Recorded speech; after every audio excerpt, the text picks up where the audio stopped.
রামগঞ্জের উদ্দেশ্যে। তখন প্রায় 7টা বাজে। উঠানোর পরে আপনার দাউদকান্দি যে ব্রিজটা আছে, ব্রিজটার ওখানে প্রচন্ড জ্যামে পড়ে, কারণে 3 ঘন্টা 3.5 ঘন্টা ওখানে আমার সময় নষ্ট হয়ে যায়। নষ্ট হওয়ার পরে আমি দাউদকান্দি পার হয়ে আপনার কচুয়া ডাইরি যে একটা রোড ঢুকছে, রোডটা ছিল ইটের সোলিং এর রোড। কিছু কিছু জায়গায় ভাঙা আছে, কিছু কিছু জায়গায় কাজ হয়েছে। তো যাওয়ার পরে লাশের সাথে লোক ছিল আপনার 5 জন। 3 জন ছিল ইয়াং বয়সী আর 2 জন ছিল মুরব্বী। তো ওই 3 জন ওই জ্যামের ভিতরেই ওনারা ঘুমাই গেছে। ঘুমায় যাওয়ার পরে যে মুরব্বী 2 জন ছিল, তো ওনাদের আমি বলছি, দেখেন ওনারা তো ইয়াং বয়সী, তো ওনারা তো ঘুমাই গেছে, জ্যামের কারণে দুর্বল হয়ে গেছে, এই কারণে ওনারা ঘুমাই গেছে। তো আপনারা তো মুরব্বী আছেন, একটু বয়স ভার আছে, আপনারা একটু দোয়া কালাম ছোড়া বললেন, যেহেতু আমরা মুসলিম ভাই। তো ওনাদের বলার পরে ওই মুরব্বী 2 জন আপনার 1.5 ঘন্টার ভিতরে ওনাদের চোখ লেগে গেছে, ওনারা ঘুমাই গেছে। ঘুমাই যাওয়ার পরে কচুয়ার ভিতরে ঢুকলাম। 5-7 কিলো যাওয়ার পরেই গাড়িটা কেমন যেন আস্তে আস্তে ভার হয়ে আসতেছে, মানে ভার হয়ে আসতেছে। আসার পরে যত সামনে আগাচ্ছি ততই আস্তে আস্তে একদম স্তব্ধ নীরব হয়ে যাচ্ছে। তখন 1:30-2:30 বাজে। সামনে আমরা 2 জন ছিলাম, আমি আর আমার হেল্পার। আমরা এই 7 জন গাড়ির ভিতরে, আমরা 2 জন ড্রাইভার হেল্পার আর 5 জন। 7 জনের ভিতরে আমরা 2 জন জাগনা আছি গাড়ির ভিতরে, আর ওনারা 5 জন ঘুমাই গেছে।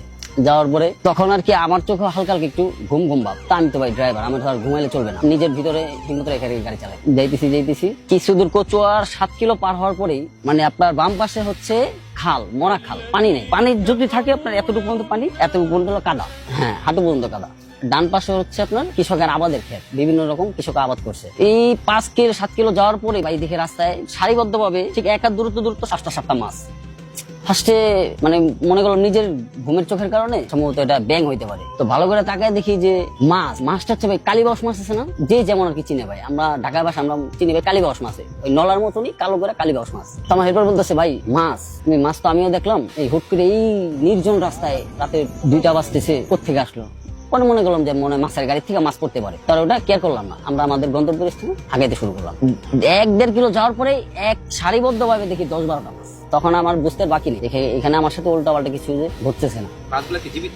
না, মাছগুলা মরাই, কিন্তু আপনার একদম ফটফটা পরিষ্কার ভাই, মানে একদম পরিষ্কার মাছগুলা, মাছে কোনো কাদা মাথা কিছু নেই। হ্যাঁ, হেডলাইটের আলোতে। আর হেডলাইটটা যদি বন্ধ করি, মানে আপনাকে আমি বুঝাইতে পারবো না, আপনি আর আমি একার দূরত্ব না, এখান থেকে লাইটটা বন্ধ করলে মানে একার দূরত্বের মানুষ চোখে দেখা যায় না, এত অন্ধকার, মানে এত অন্ধকার। আর রাতটা হলো শীতের রাত। ওই সিচুয়েশন আমি পড়ে ভাই আমার ঘাম ঝরঝরায় পড়তেছে, মানে আমার শরীরে ঘাম ছেড়ে দিয়েছে। তা আমি তো ভাই আগেই বলছি আমি ড্রাইভার, আমার মানে ভয় পেলে চলবো না। তো আমার হেল্পার তো একটু নার্ভাস হয়ে গেছে, ও বলতেছে ওস্তাদ পজিশন তো ভালো দেখতেছি না। আমি কি আল্লাহ ভরসা, আল্লাহর ডাক, চিন্তা করিস না। তখন আমি ওই 5 জন ওনাদের ডাক দিইনি, ওনারা ঘুমাইতেছে, এগুলো তো ভাই আমাদের দেখতে দেখতে অভ্যস্ত। তো যাইতেছি ওই মাছগুলা কাটাই যাওয়ার পরে কিছু দূর যাওয়ার পরে ভাই আমার লক করা গাড়ি, মানে এই ব্যাগডালা পুরো গাড়ি লক, একদমই আমার লক করা গাড়ি কিভাবে লক খুলে গেল, লাস্ট টান দিয়ে দিচ্ছি পিছন থেকে। হ্যাঁ, মানে আমার ব্যাগডালা পুরো ওপেন করে ফেলাইছে। মানে কারো বাবার সাধ্য নাই ভাই যে আমার লক করা গাড়ি বাইরে থেকে কেউ খুলবো, মানে কারো বাবার এই দুনিয়াতে সাধ্য নেই। আমার লক করা গাড়ি খুলে ফেলাইছে।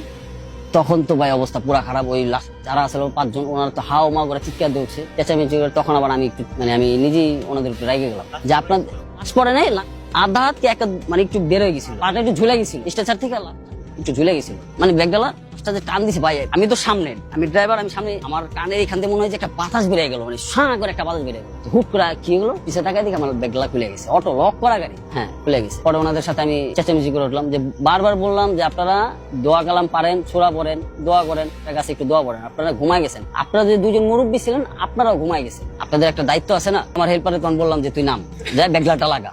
ও ভাই তো নামেই নাই, ও আর 4 হাত পা একসাথে গুটাই নিছে। তো পরে এক প্রকার ওরা আমি বললাম যদি তুই না নামাস, পরে আমি গালি দিছি, গালি দিয়ে পরে আমি নিজে নামছি। আমি যা আল্লাহ ভরসা, আমি নাইমাল সোজা করলাম, সোজা করে ব্যাগডালা নিজে লাগাইলাম, লাগা গাড়ি থেকে 2টা টিস্যু বের করে দিয়ে মেজ দিয়ে চারপাশে একটু গাড়িটা আগুনে ছেক দিলাম। যদি বাজে কোনো বদ থেকেও থাকে, ও যদি আমার পিসটা ছেড়ে দেয়, এটা জানতাম, এটা আর কি মুরব্বীদের শোনা কথা যে আগুন সাথে থাকলে নাকি বদ জিন বা সেগুলা কিছু নিতে পারে না বা সাথে এসে আঘাত করতে পারে না। অ্যাম্বুলেন্সের ভিতরে একটা আছে লাশ, ওটা ভিতরে বাধা থাকে, কিন্তু আমাদের যেটা অ্যাম্বুলেন্স ওটার ভিতরে বাধা থাকে না, জরুরি যেটা সার্ভিস, ইমার্জেন্সি সার্ভিস, ওটাতে বাধা থাকে না। তো স্ট্রেচারের ভিতরে 2টা লক আছে, এরকম 2টা লক হাতলের মাঝখানে আর কি, স্ট্রেচারের মাঝখানে থাকে লাস্টটা। তো এখানে লাস্টটা ভাই আমি পরে লাগানোর পরে উঠলাম, ওঠার পরে 1.5-2 কিলো আগে গেলাম।